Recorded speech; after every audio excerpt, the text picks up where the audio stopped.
YouTube, what's happening? I go by the name of Fuego, a.k.a. Gino Fuego. Welcome to my channel, OG Fuego Reactions. If you're new to the channel, make sure you subscribe and hit the notification bell to be notified every time I drop some of this Fuego, man. Because I'm lit and I'm with all the shenanigans. You dig, Hey, man, without any further ado, let's get right into it. I'm gonna say it because no one else is. Feminism's gone way too far, okay? Men can't even look in the same direction for too long at the gym because they're terrified someone's recording them and then blast them all over the internet later on. Can't ask for a phone number because you might also look like a creep. Really can't even exist at this point without apologizing, and I'm tired of it because they're the same women that complain that no man talks to them or approaches them. You know what?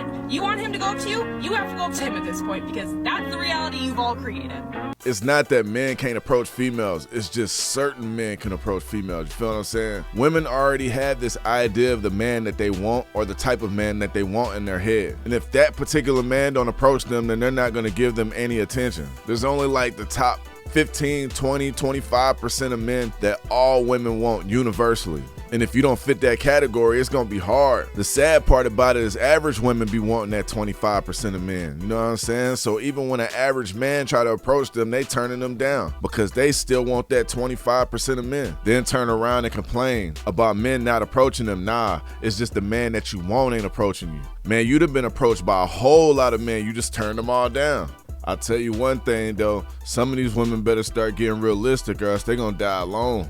That's crazy.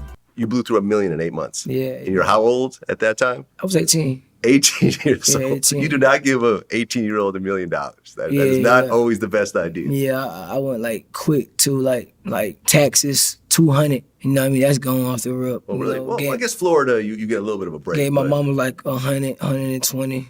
Yeah. Gave my daddy like 100. Okay. So that's half gone right yeah, there. It's already gone. You got $500,000 left. Yeah. So where's the rest going? Spent almost 100 on clothes, shoes and stuff, passing like during the time. Just buying unnecessary things, just like don't make any type of sense.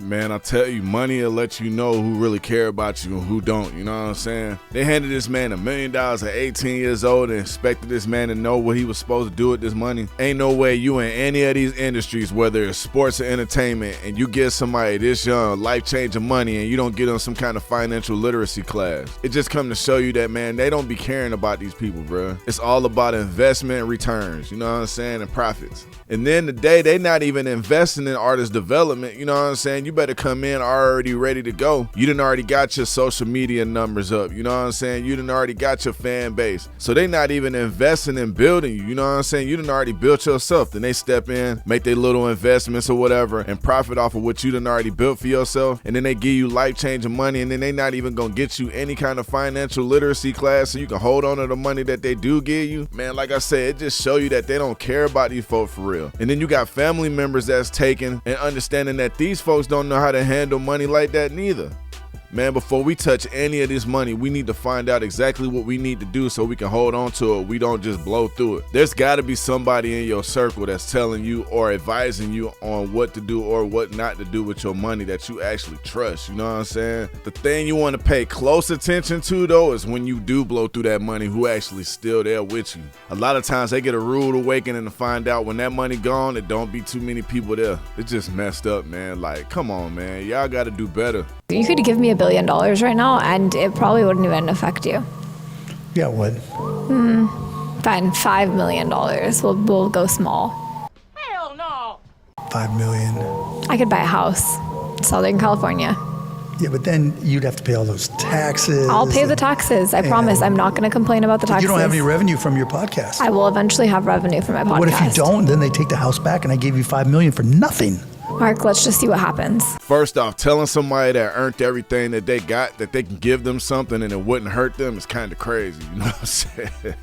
Nah, then she gonna try to say, well then give me $5 million, I will go small. How you gonna tell that man that $5 million is small? You know what I'm saying? Like $5 million might not be small to him. You feel what I'm saying? That's $5 million. I think people fail to realize that people like this don't get to where they are for just no reason. You know what I'm saying? You gotta have a certain mindset to get where this man is at. People like him don't like to lose. And him giving her $5 million to go buy a house and then her not knowing how she gonna pay the taxes on the house, to him, he like, yeah, you know, $5 $5 million ain't gonna hurt me, but I just lost. I gave you $5 million for no reason. It's just a feeling of losing. Like, I gave you $5 million and you just went and lost it. You know what I'm saying? I don't like to lose. I don't like to invest in things that lose. But I mean, hey, that's the reason why it's only a small percentage of people who got money like that, because it's not too many people that's gonna have that mindset.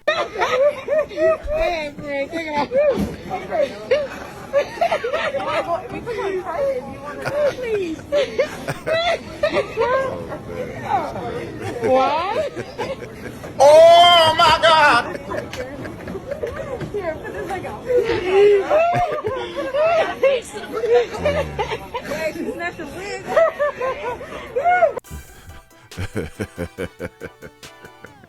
Bro, I know I'm dead wrong for getting my commentary with her wig on, bro, but I had to. I ain't even gonna lie, that's a messed up situation to be in right there. You know what I'm saying? She didn't think that one all the way through. Hey man, as one wise man said, if you stay ready, you ain't gotta get ready, you know what I'm saying? Yeah, man, then what made that situation even worse was that the TSA worker was laughing. And I don't think he was laughing because he was laughing at her. It was just more so like, damn, bro, like I know she embarrassing. You know, in a situation like that, you don't, I'm kind of embarrassed for you too, you know what I'm saying? Like, damn, bro, like I can't even help you out. I gotta do my job, you feel me?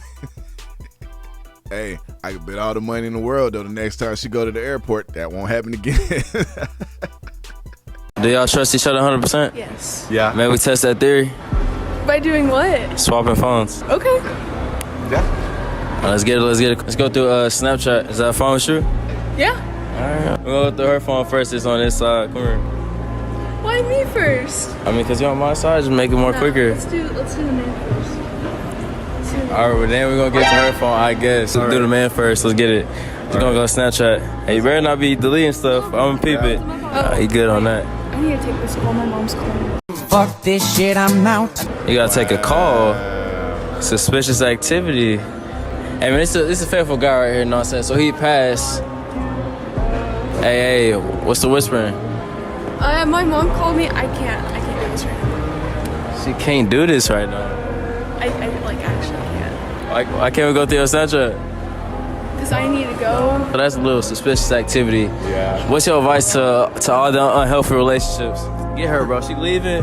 Bro, I ain't even gonna lie. Our whole buddy just chalked up his losses and just never called her again. Man, that's wild, bro. She made it seem like she was all right with the loyalty test. And then as soon as it was about to go down, the first thing she said was, you go first. She wanted him to go first because she was about to line him up for the tit for tat. It was gonna be one or two things that was finna happen. In her mind, she was thinking, one, we gonna look through his phone and we gonna find something, and then we ain't gotta go into my phone because now I got something to argue about. Or we'll find something in your phone, and then when it's time to go to my phone, there's something in your phone that justified what I was doing in mine. Either way it go, it was some bad business from the jump. You could see it in her face when he suggested that they swap phones. As soon as she came out of her mouth talking about some you go first, the first thing she did was throw her phone in her back pocket. You already know it's finna be some BS after that. That last minute my mom is calling me is wild, bruh. That's why I always say man or female, bruh. Before y'all get into relationships, y'all need to be vetting these people before you make a decision to be with them. If not, you just gonna end up like Buddy, you know what I'm saying? What gender do you think you are? I'm a male. Maybe I think you're a woman.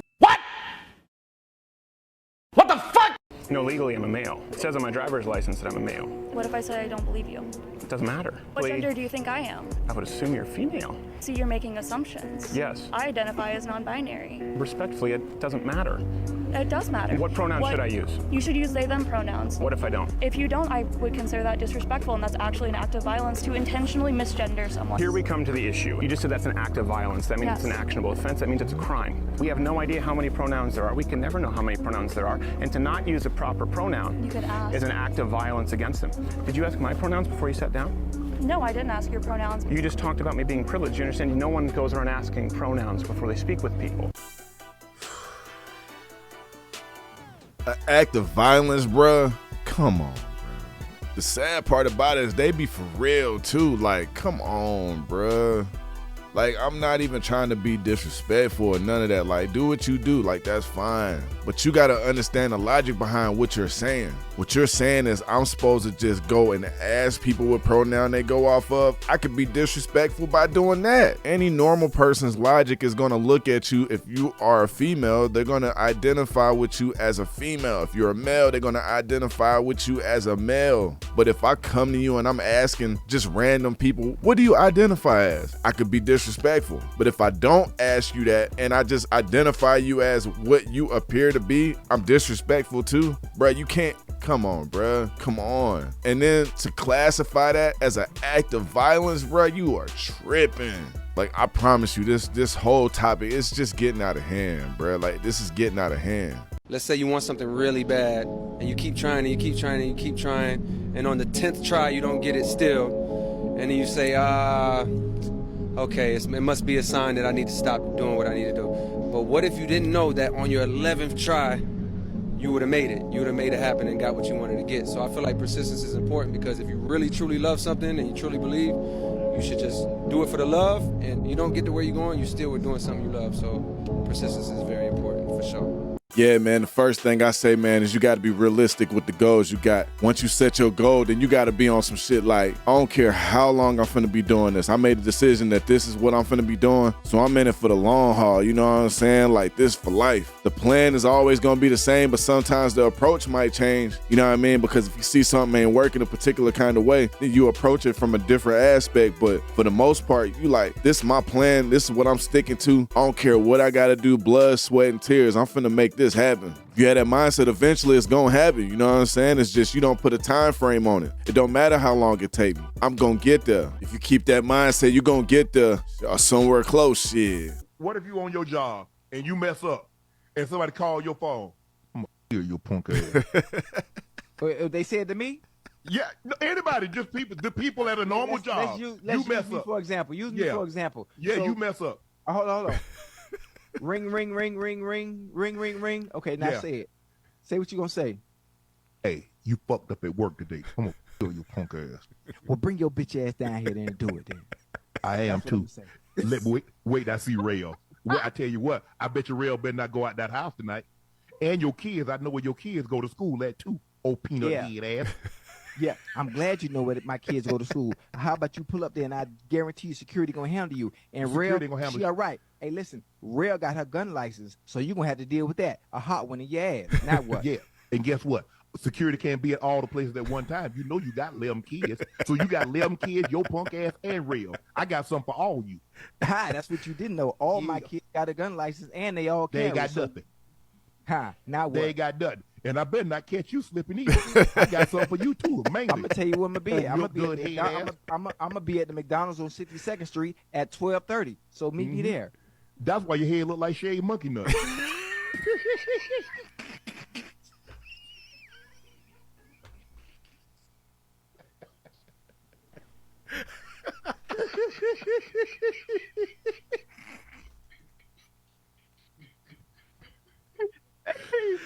Hey, that's a good one. That's a good one. That man got real tears coming out my eyes. Shave monkey. Nah, I know they was all jokes with what they was talking about, but when you actually think about what they saying, that's kind of an underlying problem. That's the reason why I don't believe in putting family and loved ones on social media, you know what I mean? You never know if there's somebody out here that mean you harm, and if they can't get to you, the first place they going to is somebody that they know you care about. My job is to protect my household, and if I'm just putting y'all out here, you know what I'm saying, if anybody want to harm me, they know exactly who to go to harm me. If you had a pocket full of money, you're not finna pull the whole pocket full of money out and show everybody that you got a pocket full of money, because then you become a target. Man, that was just how I was raised to think. That man was going crazy on Ocho. Bruh, shaved monkey nuts is wild, bruh.